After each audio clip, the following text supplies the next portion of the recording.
sampai SMP. Kemudian ketika SMP sudah dipilah-pilah nih, anak ini memiliki kompetensi ya, ke arah mana, apakah lebih ke arah akademik atau ilmu terapan, ya kan?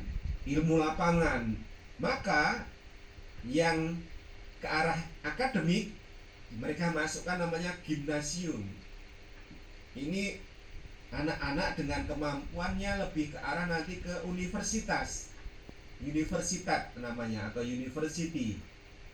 Tetapi anak-anak yang lebih ke arah terampilan, skill, dia lebih dia sukanya main bola misalkan, dia sukanya pertukangan, dia sukanya seni, maka akan digeser, maksudnya bukan gimnasium. Nah, ini sudah mulai dipetakan, dan itu nanti berpengaruh terhadap jenis pekerjaan. Jadi pembukaan jenis pekerjaan juga ada kualifikasinya, sehingga harapannya mereka bekerja sesuai dengan kompetensi sejak mereka pendidikan.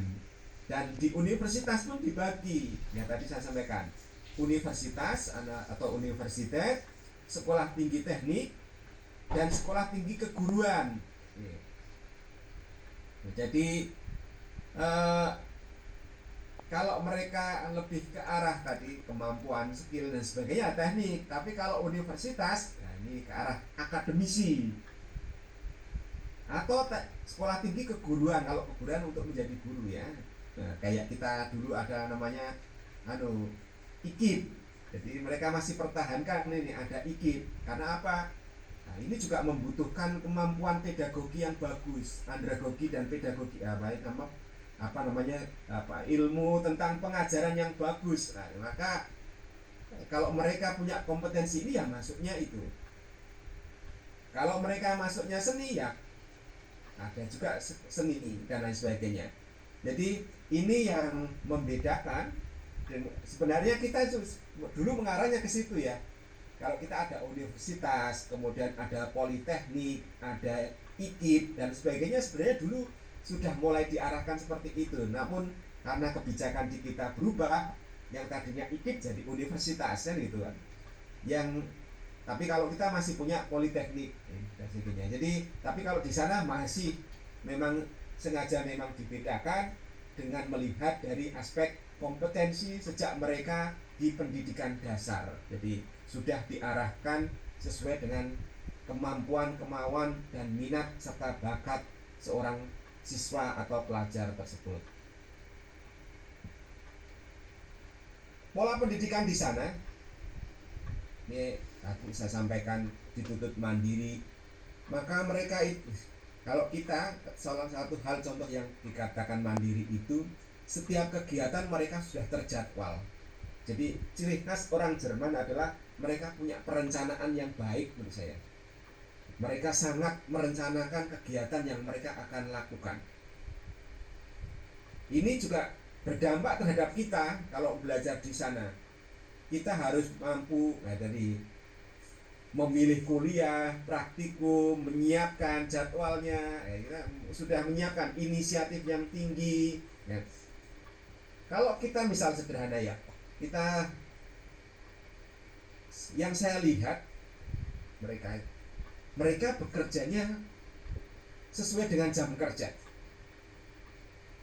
Jadi saya lihat mereka itu jarang sekali lembur kecuali urusan lain ya, misalkan riset yang di laboratorium dan sebagainya. Tapi kalau pekerjaan administratif, mereka sangat disiplin waktu dan kerja mereka sesuai dengan jam mereka. Jadi kalau jam mereka jam 8, selesai jam 3 atau jam 4, mereka selesai pulang. Berangkat jam segitu, pulang jam segitu. Namun yang saya lihat, mereka sudah menschedulkan dengan baik pekerjaan-pekerjaan itu. Jadi ini saya juga banyak belajar di sana untuk ketepatan waktu, termasuk ketika mau bertemu pun sudah dijadwalkan atau termin ya. Mau ketemu kapan dan sebagainya itu, dan harus kita mengikuti termin tersebut. Dan mereka tidak mau diganggu dengan urusan yang lain.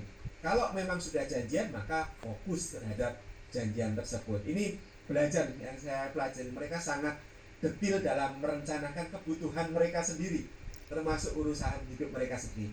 Sehingga saya lihat mereka banyak memanfaatkan waktu itu untuk urusan yang lain. Selesai bekerja ya mereka urusan keluarga. Bagus ya, weekend, Sabtu Minggu ya urusan keluarga. Dan saya lihat mereka ya memanfaatkan libur dengan baik. Ini yang kita harus belajar nih, bagaimana mereka kalau menyelesaikan pekerjaan dengan bagus, tidak menunda-nunda, sehingga kehidupan sosial atau kehidupan keluarga mereka tetap terjaga. Termasuk kalau liburan, mereka benar-benar liburan. Ini yang kita harus banyak belajar. Kalau di kita nggak bisa ini. Saya selagi jadi balik lagi ke Indonesia, dosen, kemudian diminta membantu ada tugas administrasi, libur pun masih bekerja kita.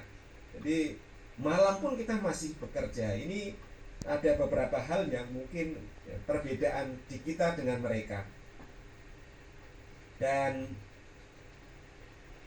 Tapi kita punya kelebihan loh orang Indonesia, kita itu multitasking.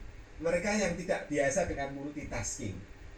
Jadi saya pernah rapat, saya masih WA-an dengan orang lain, saya ditegur loh. Dia minta fokus terhadap rapat.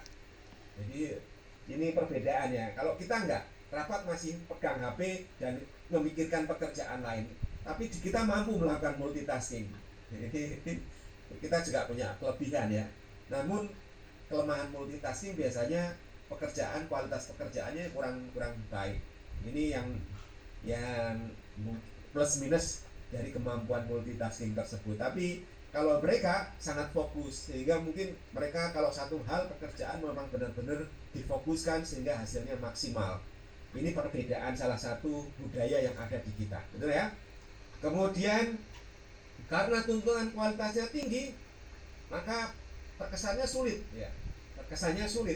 Jadi banyak yang tidak lulus juga loh. Jadi yang berbarengan dengan saya, yang belajar studi di sana, banyak juga yang tidak lulus. Artinya karena mereka ada tuntutan pekerjaan tinggi, tapi kita harus mandiri. Ini berbedanya. Jadi kita harus bisa mengelola kebutuhan kita sendiri untuk belajar.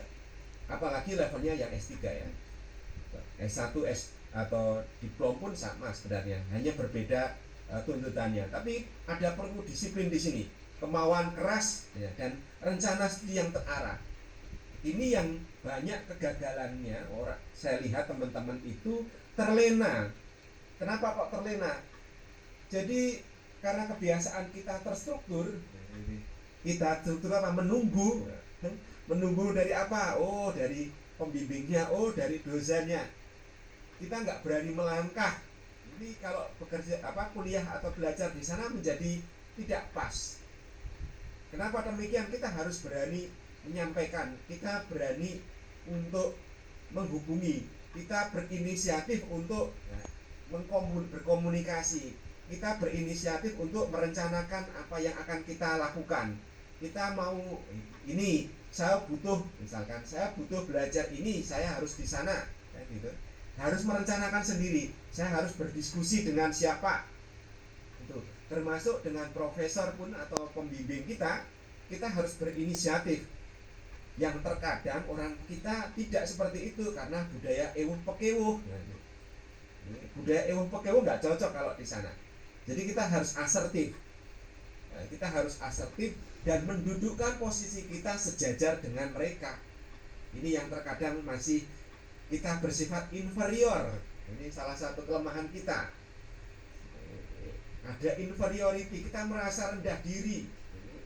Padahal mereka menuntut untuk berdiskusi, berani mendebat, dalam tanda kutip ya,